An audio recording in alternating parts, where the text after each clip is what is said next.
In today's video, we're taking a look at more of the top prospects for the upcoming NHL 2018 NHL Draft, and that's coming up next.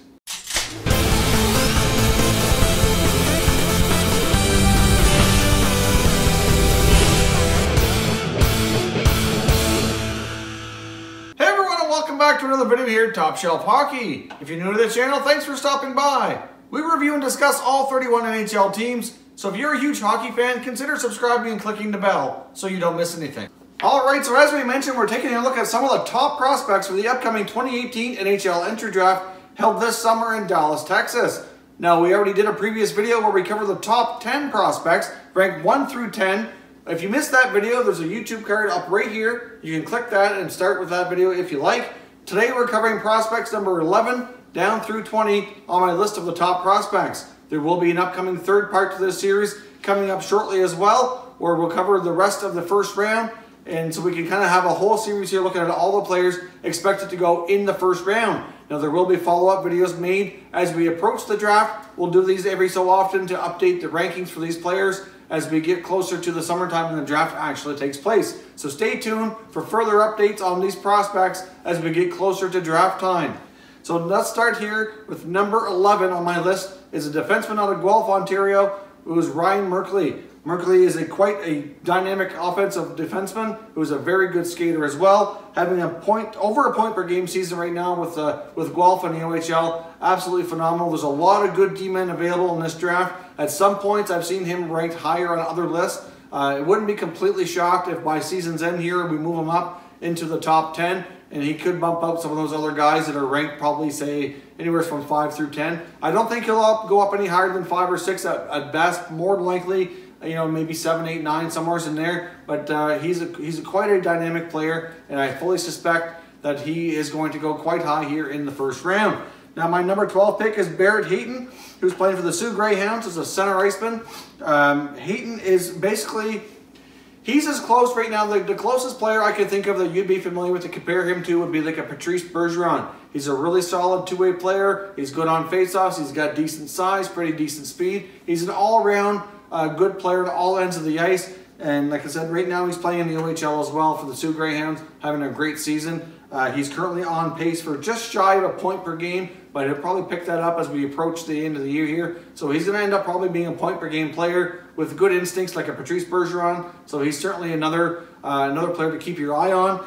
He's probably the second best center iceman available in this draft, to be, in my opinion, as of right now. So we'll see. I mean, obviously, if you watch the other video, you see there was a center, only one center in the top 10 in the other video. So this is the second center iceman that we're talking about in this draft so far. So he's certainly going to be a great pick for whoever ends up in that spot. Or you never know, he may even move up in this draft as well. He's certainly a great all-around hockey player with good hockey sense. So you can never have too many of those guys on your team. At number 13, I've got our first player from Finland here ranked. His name is Rasmus Kupari. He's playing over in Finland. He's a center iceman as well. So I'd have him ranked as the third best center as of today. Right now with him, he's also got a great playmaker, good hands, good skater. Just slightly bigger than Barrett Hayton. He's a good offensive player playing in the Finnish league right now. Now at number 14, we've got yet another defenseman from the USA, Bode Wilde. He's got a bomb of a shot. He's already a big boy. He's over 6 feet tall, just shy of 200 pounds, and the guy's not even done growing yet. So Wilde is certainly going to be a pretty good, solid defenseman. He's got the size that a lot of these other smaller, mobile defensemen don't have, but you could probably argue that he's pretty mobile for his size. He's very strong. He competes very hard. So there's a lot of upside to Wilde's game. He's currently playing in the USHL. He's got 21 points in 34 games right now. And he's a very hard-nosed, strong defenseman with a little bit of an offensive upside. So Wilde is certainly a guy to keep your eye on. He's a guy that you'd probably want to have on your power play because he can really let the bomb fly from the point on the power play. He's very strong that way. So his shot alone is worth keeping an eye on for sure.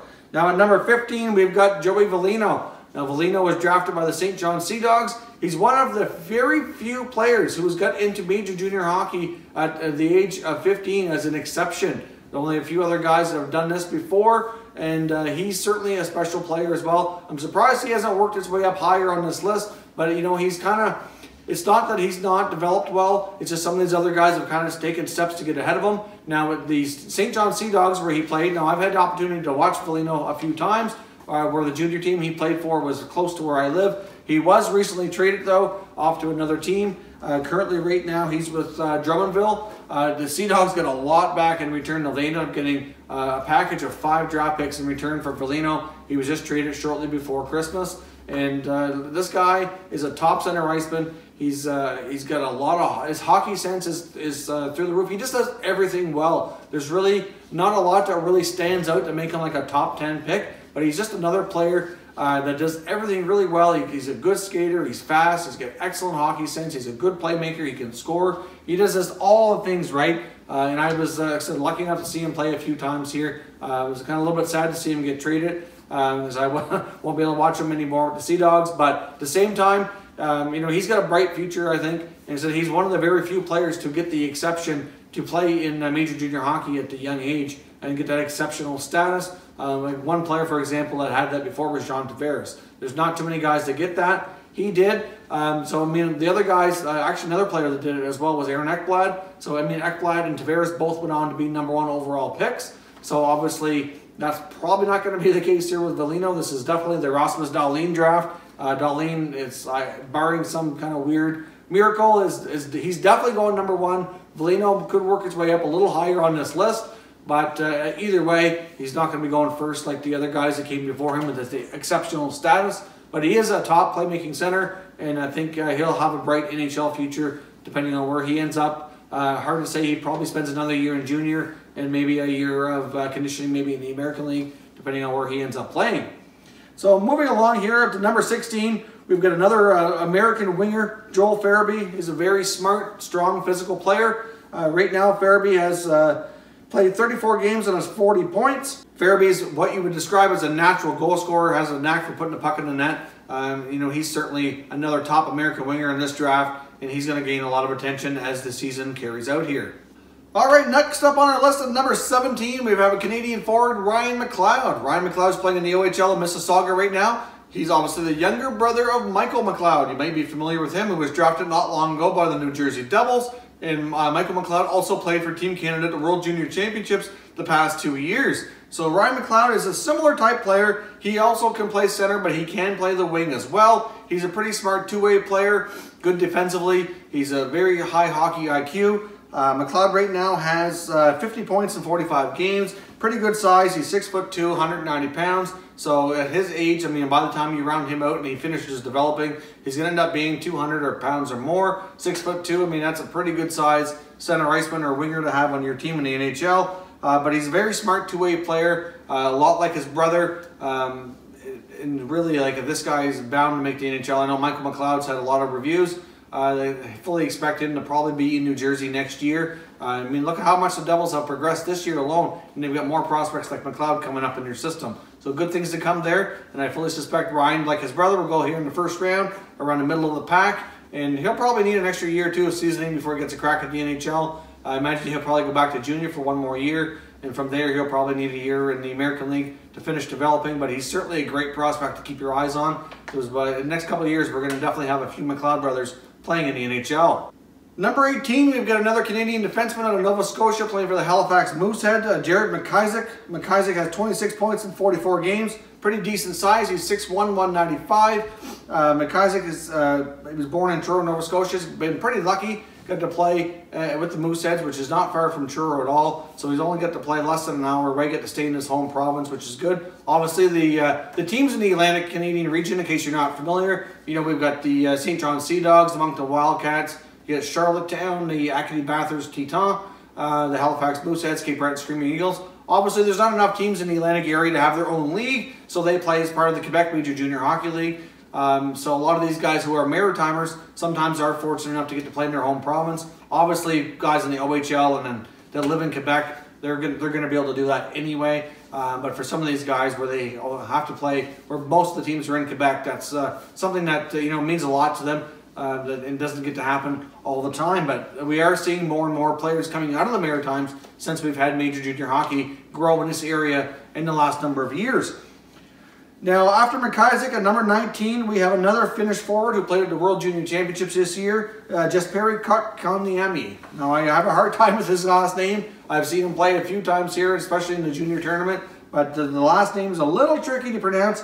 Kotkaniemi, currently playing over in Finland right now. He's 6'1.5", 188 pounds. He's averaging about a point every other game in the Finnish league. Got 22 points in 45 games. So he's a pretty solid player overall. He's a pretty good two-way guy. He's got a big shot, very good hockey IQ, hockey sense. So he's very smart, good size, good shot. So right now he's another center iceman as well. So I fully suspect I'm not sure if he'll come over to play in North America after he's drafted. He very well might stay in Finland for at least another year. Hard to say what's going to be the plan with his development. I guess that's probably something depends on who drafts him and what plan they develop with him going forward. Now, the last forward we're going to talk about here today is number 20, which is a Swedish forward, Isac Lundestrom, who can play both center and left wing. He's got 10 points right now in 28 games. He's not as big as some of the other guys here on the list at forward. He's just over 5'11", 178 pounds, but he's very quick.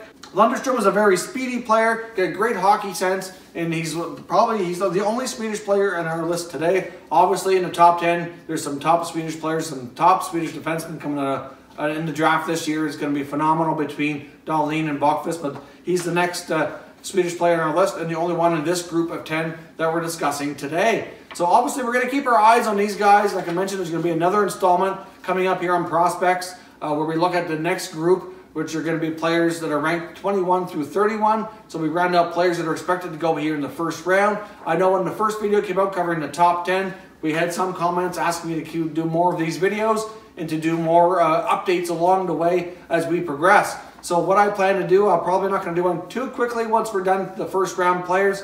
We'll probably give it a little while as we approach the end of their seasons. We'll do another update and see if their rankings end up changing any at all. And of course, we'll have more coverage on this as the draft approaches in June.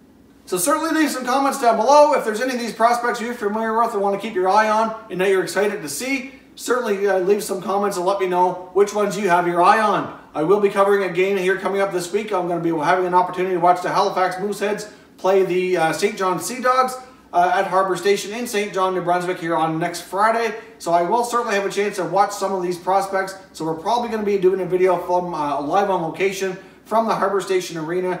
And I'll probably, I'm not sure exactly how we'll go about doing it, but I'm definitely going to give you my scouting report, if you will. I know that the Mooseheads have some players, obviously, that we took a look at here today. One of them was McIsaac. Philip Zadina's in the top 10, and there's another Halifax player as well that's in the next batch of prospects that we're going to be covering here in the 21 through 31 list. So Halifax is having a great season. They seem to have had a great knack for finding these players, and I want to get a chance to see these guys play in person. It's a shame I won't get to see Joe Veleno. The Sea Dogs moved him earlier, but I fully understand. They're kind of retooling and rebuilding for next year, and they were able to get back quite a wealth of draft picks out of Drummondville for that trade. So certainly don't forget as well to follow us on Twitter. You're going to see our Twitter handle right here. We're also on Facebook and Instagram, and all those links are down below in the description. Thanks very much for watching, everybody. We'll catch you next time.